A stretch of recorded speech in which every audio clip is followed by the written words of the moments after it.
મૂળ વાત એમાં તમને કહું, ભલે આપણે બધા ભાઈઓ જ છીએ, આપણે બધા ભાઈઓ છીએ, કાંઈ આપણે કાંઈ પણ હાસું કેવું પડે હો ભાઈ. ગીતામાં ભગવાન કૃષ્ણએ 7 લક્ષણ અરવિંદભાઈ બતાવ્યા છે કે સ્ત્રી જેટલો વિવેક પુરુષમાં ન હોય,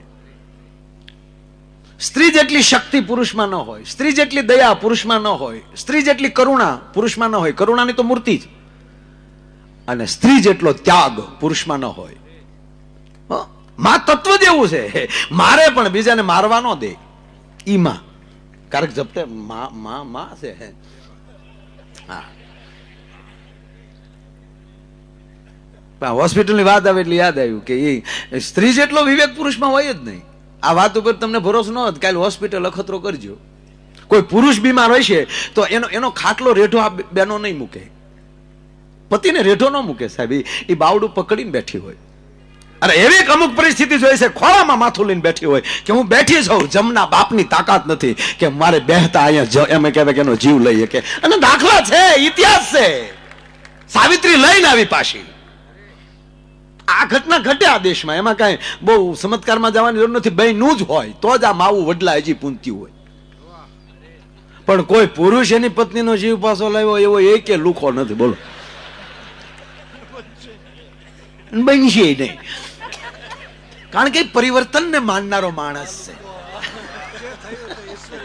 જે થયું તે ઈશ્વર ઈચ્છા. વાહ વાહ લુકે, તમારી ભેગો છો પણ સત્ય તો સ્વીકારવું પડે.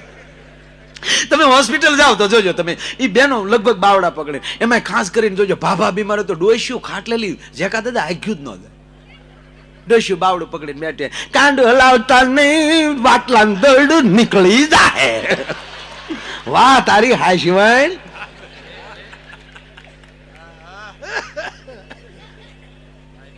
નાના છોકરા લગ્ન કર્યા ને પછી તમારા દાદા બહુ સારું નથી રહેતું, કઠું ખાય આનો ખોરાક બદલાય, આગળ ટાઈસકા જેવો થાય ડો.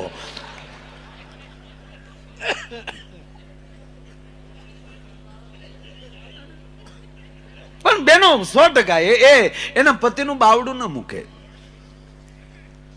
ઠીક, આમ હળવી થોડીક વાત કરતા કરતા તમારે વાત કરું, પણ વાત સત્ય છે.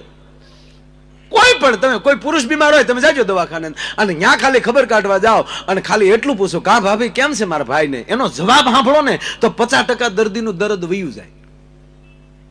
જોકે પેલા તો ઘણું સારું ભાઈ, ઘણું સારું, 2-3 દિવસ તો બોલે છે, પણ ભાઈ 1 મહિનો થયો, નથી દેરાણી આવી, નથી જેઠાણી આવી, મને 1 મહિનાનો વનવાસ મળ્યો ભાઈ, મને 1 મહિનાનો. એટલે દેરિયા જેઠિયાને થોડી પડી હોય કાય લાગ જોઈને બેઠા હતા રોયા. પણ ઈ લેવા દેવા વગરનો આ પ્રોગ્રામ એને શરૂ કર્યો. હા, આપણે તો એવું કઈ પૂછ્યું નતું એને, પણ સ્વભાવ કોઈ નથી આવ્યો આટો મારવાય છે.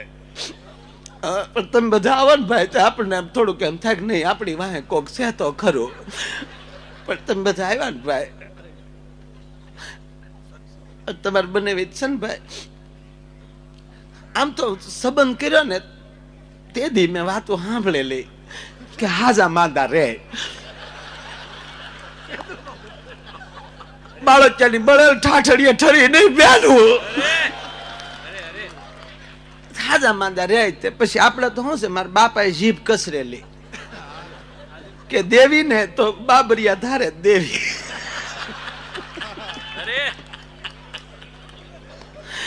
અખે ગટ આઘું ન પડે ને ન્યાલી, પણ મારા બાપાએ જીભ કસરેલી ને ભાઈ તે દીધી. હાજા માંદા રે એવું જ કહેતા હતા, પણ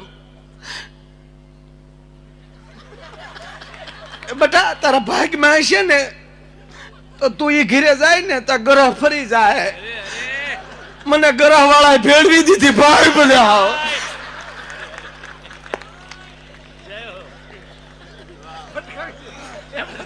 15 દી નથી ગયા ભાઈ, હું પરણીને આવીને તે 15 દી નથી ચાકા રોયો બાંધો ન પડ્યો હોય.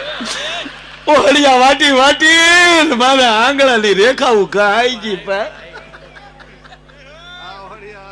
પણ બે ત્રણ દી થાત બહુ સારું. બે ત્રણ દી થાત બહુ સારું. રણજીતભાઈ આટો મારી ગયા હતા. એને કીધું ડોક્ટર ભલામણ બધાને કરી ઉભો થાવો જોવે. તો ત્રણ દી થતા એમ તો શીરો ખાય છે. રાડો બહુ છે. ખાય ખાય હાથીડા હેડવા ને કાજુ બદામ તો એમ ખાય કે જાણે કુકડો જવા ગળતો.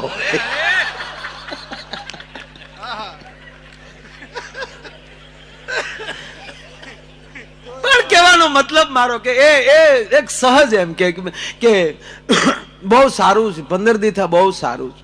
જેમ દીવામાં દિવેલ આવે ને દીવાનું તેજ વધે એમ તમારા ભાઈને દવા લાગુ પડી ગઈ. હવે 2 દીથા તો જમે છે, 2 દીથા વાતો કરે. અને કાલે જ ડોક્ટર કહેતા હતા કે લગભગ પ્રમ દિવસે તમને રજા આપી દે. પ્રમ દિવસે ઘરે વયા જાઓ. તમારા જેવા જાય ભાઈના પૂન, અમારા છોકરાઓના પૂન તમારા ભાઈ પાછા ફેર્યા. અમારા ગુરુની ક્યાંક કૃપા હશે. આ મરણ પથારેલી તમારા ભાઈ ઘરે જાય છે. આ અમારી ઉપર કૃપા છે. અને અમે પ્રમદી ઘરે વયા જાઓ. પ્રમદી ઘરે વયા જાઓ કે એટલે દર્દી અડધો હાજો થઈ જાય. પોતાના હાથ મળે જોવા કે હું પ્રમદી ઘરે વયો જાય. આ શબ્દની તાકાત. આ જગ્યાએ જો કોઈ બેન બીમાર હોય ને ખબર કાઢવા જાય છે. લગભગ તો અહીંયા હોય નહીં. ઓલો એ હોસ્પિટલની બહાર લીમડા હેઠે બીડી ટેકાવીને બેઠો હોય. આપણે કે કાં મારું બાણ બધા અંદર છે. આવો બે બે સા પાણી બે આવ.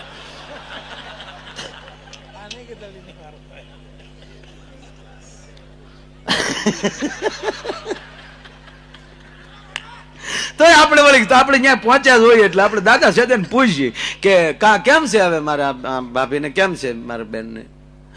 હવે નું ઊભી થાય, પૂરું થઈ ગયું. હા કાલ તો વાતું કરતી હતી, આજ તો વાતું માંથી ગઈ. હા અને તમે તો બહાર રખડતા હોય. અમર જેવું હોય તો જાનમાં રાખજો. લે એ જીવે હજી.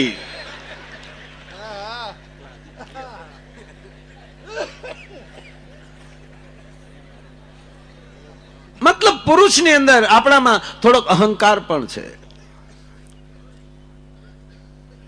આપણે સહજ કોઈને સ્વીકારશું નહીં.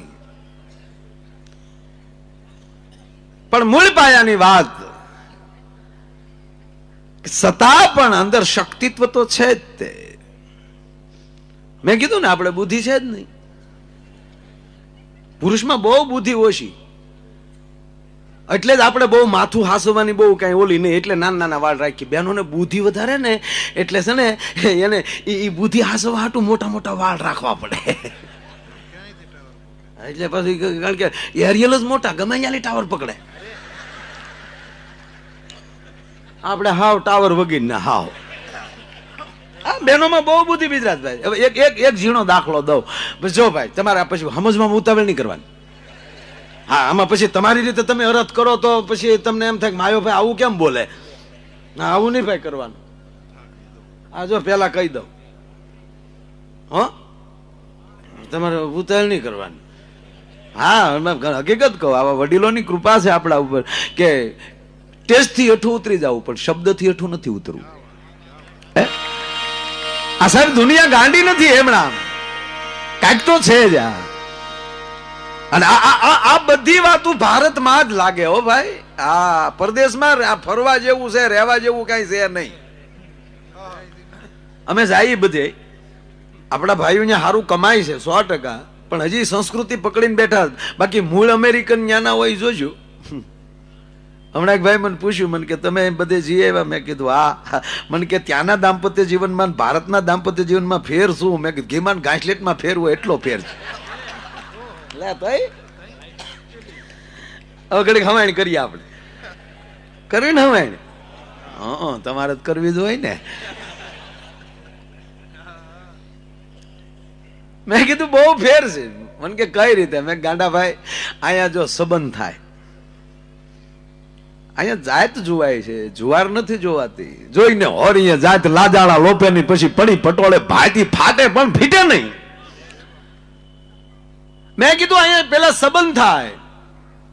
સંબંધ થાય પછી જેમ જેમ તહેવાર આવે એ પ્રમાણે દીકરીને કપડા મોકલે, ઘરેણા મોકલે. ગામડાની હાદી ભાષામાં હાલડા કે. જેમ દીકરીની ઉંમર થતી જાય એમ ઘરેણા પાછા આવે કે ભાઈ હવે આ ઝાંઝરી નથી થતી, આ બુટી નથી થતી, બીજી મોકલો. જોકે હવે આવું નથી. અત્યારે તો ઓળખે પેલા સંબંધ થઈ જ જવો જોવે, નગર પૂરા ઓળખી લઈ તા તો પડ ખુલે. હવે શું કરે છે? આમ જો જેવો સંબંધ થઈ જાય ને ભાઈ, એટલે હવે ઘરેણા બરેણા એવું કઈ નહીં. છોકરા મારા દીકરા હામાં મોબાઈલ લઈ લે. આપણને એમ થાય ભાઈ વાળું કરીને હુઈ ગયો છે, હુઈ ન ગયો હોય, ગોદડા હોપટ મેસેજ જતા હોય. ઓહો હો હો હો. અને પાછા એવા મેસેજ બધા શરૂઆતના તો એવા જ બધું હોય ને. શરૂઆત તો એમાં લગ્ન થઈ જાય એનો 1 વર્ષ, હા હા હા હા હા હા, એને આકાશ પાતાળ કઈ નડે જ નહીં. બોલો 1 વર્ષ તો એવું ફર્યા કરે. આગળ ઈ આલ્યો જતો એના સોપાટી ઉપર જોયો કરે, પાછળ ઈ આલ્યા આવતા ગમક ગમક ગમક. જો જે ગાંડી ખાડ છે તારી માને બધું દેખાય, ઢીલો હું પડે હાવ એમ.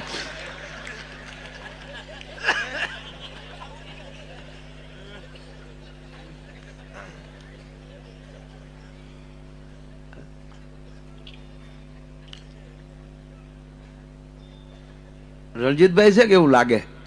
એટલે તાળીઓથી વધાવો. એ આ બટુકસી બાપુના દીકરા, જેને બાપા સાથે કેટલા સંબંધો, બટુકસિંહજી સમારડી.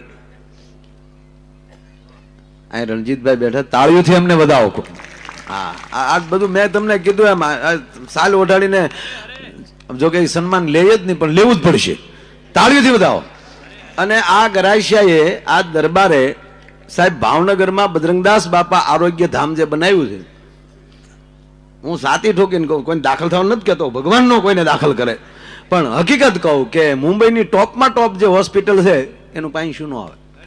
અને ગરીબ માણસો જાય હો ન્યા સાહેબ, ન્યા કોઈ કઈ અંબાણી બંબાણી પરિવાર ન જાય સાહેબ. શેલો ગામડાનો વાડીમાં રહેનારો માણસ સાહેબ ઈ હોસ્પિટલમાં જાય છે.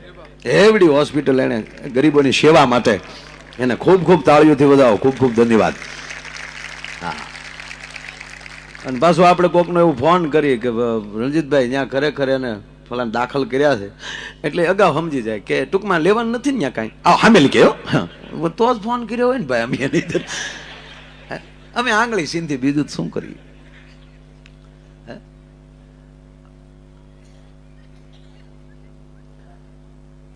ઓધવ જયારે ગોકુળમાં આવે છે, અને ગોકુળની એક દિવાલ ઉપર ભગવાન કૃષ્ણનું જયારે સુંદર ચિત્ર જોયું, આબે હૂબ કાનુડો, વાકડિયા વાળ, ગુલાબી ગાલ, અને હમણાં દોડીને જાણે આમ કેવાય ખોળામાં વૈયાવશે એવું આબે હૂબ કૃષ્ણનું ચિત્ર દોરેલું, પણ ક્ષતિ એટલી રહી ગયેલી કે એમાં પગ નહોતા દોર્યા. અને વ્રજની કોઈ માયો નહીં. ઓધવ કહે છે કે આ ચિત્ર કોણે બનાવ્યું છે? કે અમારી રાધિકાએ બનાવ્યું છે. અહીંયા મહાનુભાવો બધા બેઠા છે. ઘણીવાર બિહારીભાઈ, બિજાજભાઈ, ઘણીવાર વાત થતી હોય કે રાધા છે એ કલ્પિત પાત્ર છે. આખા ભાગવતની અંદર ક્યાંય રાધાનું નામ છે જ નહીં, 100% નથી. પણ ભાગવતની અંદર રાધાનું પાત્ર નામ નથી એનો અર્થ રાધા નથી એમ કેમ કેવું? કારણ કે ભાગવત ગ્રંથ છે એ કૃષ્ણના જીવન ચરિત્રનો પૂર્ણ ગ્રંથ નથી. એ પરીક્ષિત રાજાએ જે પ્રશ્નો કર્યા 7 દિવસ અને સુખદેવે જે જવાબ આપ્યા, એ બેયનો જે વાર્તાલાપ છે એ શ્રીમદ ભાગવત છે. અર્જુન પ્રશ્ન કરે, ભગવાન નારાયણ જવાબ આપે, એ મહાભારતનું કાળજું, એ ગીતા છે. તો આમાં કદાચ પરીક્ષિત રાજાએ રાધા વિશે નહીં પૂછ્યું હોય. અને ત્રીજી વાત કે પરીક્ષિતના ગુરુ રાધા છે, સોરી સુખદેવના ગુરુ રાધા છે, અને એ ગુરુનું નામ લે એટલે એને સમાધિ લાગી જતી હતી. અને અહીંયા પરીક્ષિત માટે 7 દિવસ છે. જો ગુરુનું નામ લેવાય જાય ને કદાચ જો ભૂલથી સમાધિ લાગી જાય તો પરીક્ષિતનું શું? એટલે જાણી જોઈને એમ કહેવાય કે સુખદેવે એક પણ જગ્યાએ રાધાને યાદ નથી કર્યા. સહેજ ગોપી ગીતમાં ક્ષણિક પાટ દઈને પારો આવ્યો, ત્યારે એવું લાગે છે કદાચ માથું પસાડીને નીકળી ગયો છે કે અરે આગળ નામ લેવાય જાત, આગળ ગુરુને યાદ કરાઈ જાત. ગીતા મહાભારતનું જેમ કાળજું છે એમ ભાગવત એ કૃષ્ણ પરમાત્માનું વાન્મય સ્વરૂપ છે. કોઈને પૂછ્યું કે આ કોણે ચિત્ર બનાવ્યું? કે અમારી રાધિકાએ બનાવ્યું છે. ઓ, બોલાવો ને રાધિકાને. રાધાજી આવે છે ને કહે છે કે વધવ કે આમાં ખામી છે? કે ના, ખામી તો નથી, પણ રાધા આના પગ કેમ ન દોર્યા તે? આંખમાં લી દાડ દાડ દાડ આહું મળ્યા જવા. ઓધાઓ, હું એના પગ કેમ દોરું બાપ? કેમ કે એકને પગ હતા ને મથુરા વયો ગયો. આજ આ ચિત્રના પગ દોરું ને કાલી ચિત્ર વયું જાય તો મારે વાતું કોની હારે કરવી, એટલે મેં આના પગ નથી દોર્યા. આપણી પહેલી વયો ન જાય. સાહેબ, દર વર્ષે આવો આનંદ કરાવનારો યોગેશભાઈ એ આપણો લોકપ્રિયતામાં આગળ વધવો જોવે. એ આપણી વચ્ચેથી આપણા નામથી વયો ન જાય. કારણ કે એના સદગુરુને એની ઉપર બજરંગદાસ બાવલિયાની પૂર્ણ કૃપા છે. અમારે આલિંગભાઈ મોવ ઘાટરવાળા બાપાના પરમ ભક્ત, એ પણ એના જ કીધેલા શબ્દો, બીજા આ કોઈ ઓલું નહીં, પણ એ જ્યારે જ્યારે યોગેશભાઈને મળે ત્યારે અમે બેઠા હોય ત્યારે પણ વાત કરતા આલિંગ બાપુ કે મહાનગરી મુંબઈ સિમેન્ટના જંગલમાં એ માણસ બેઠો છે, પણ યોગેશ સાગરના રોમે રોમાં બજરંગદાસ બાવલિયો વાસ કરી ગયો છે. એટલો એની ઉપર એની કૃપા છે. અને એને કોઈ મુંબઈમાં ગુરુભાઈ મળે, સાહેબ કોઈ પણ વ્યક્તિ એને મળે તો એને પોતાને એમ જ થતું કે મારા બાપનો દીકરો આવ્યો છે, મારો બજરંગદાસ બાવલિયાનો દીકરો આવ્યો છે. આવો ભાસ આ માણસને થાય. અને બાવલિયો હતા.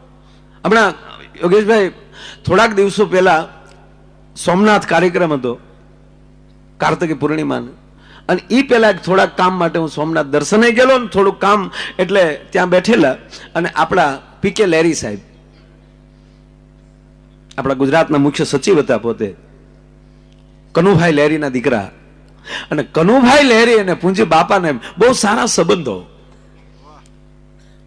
અને અમે ત્યાં જમતા જમતા મને પીકે લહેરી સાહેબે જે વાત કરી આપને કહું કે મારા બાપુજી અવારનવાર બગડાણા જાય, કોઈ મહેમાન મુંબઈથી આવ્યા હોય કે બીજા મહેમાન આવ્યા હોય તો ગાડી લઈ અને જાય, અને બાપા સાથે ને ખૂબ બનતું, હુકારા તુકારા ઢોંગ કરતા સામસામા કનુભાઈ લેરી સાહેબના બાપુજી.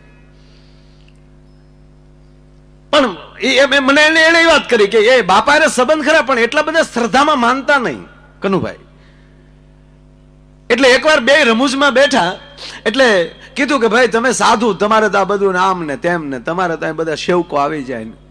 અને ત્યારે બજરંગદાસ બાવલિયા એટલું બોલ્યા બાપા કે કનુભાઈ હાવ નથી હો, ન હોય તો નભે નહીં ગાંડા, કાંઈક તો હોય ને કનુભાઈ. એમણામ દુનિયા ગાંડી નથી યાર. અહીંયા હાવ અમે બાવાથી નથી બેઠા. તો કનુભાઈ કે તો મને કઈક કયો લ્યો. તાક તો સાંભળી લે કનુભાઈ લહેરી, તારી પાસે તારી ગાડી લઈને તું આવ્યો છો, અને અત્યારે બગડાણા બેઠેલો બજરંગદાસ બાવલિયો એમ કહે છે કે આજનો રોટલો તારે અહીંયા બગડાણાનો ખાવાનો છે. હવે તારામાં તેવડ હોય તો સેલ્ફ મારી નીકળી જા. કેમ કે હા કે તો નીકળ. અને સાહેબ કનુભાઈ જીપમાં બેઠા કે તો બાપા સીતારામ, કે તો સીતારામ વાલા, પણ રોટલો અહીંનો છે, હવે તારે જવું હોય તો જા. અને આપ જે બગડાણા ગયા હશે ને ખબર હશે, આશ્રમની બે બાજુ નદીઓ છે, બગડે બે વાટો લીધો ભરતો. અને ઉપરવા એવો વરસાદ મંડાણો અરવિંદભાઈ કે બે નદીમાં ઘોડાપુર.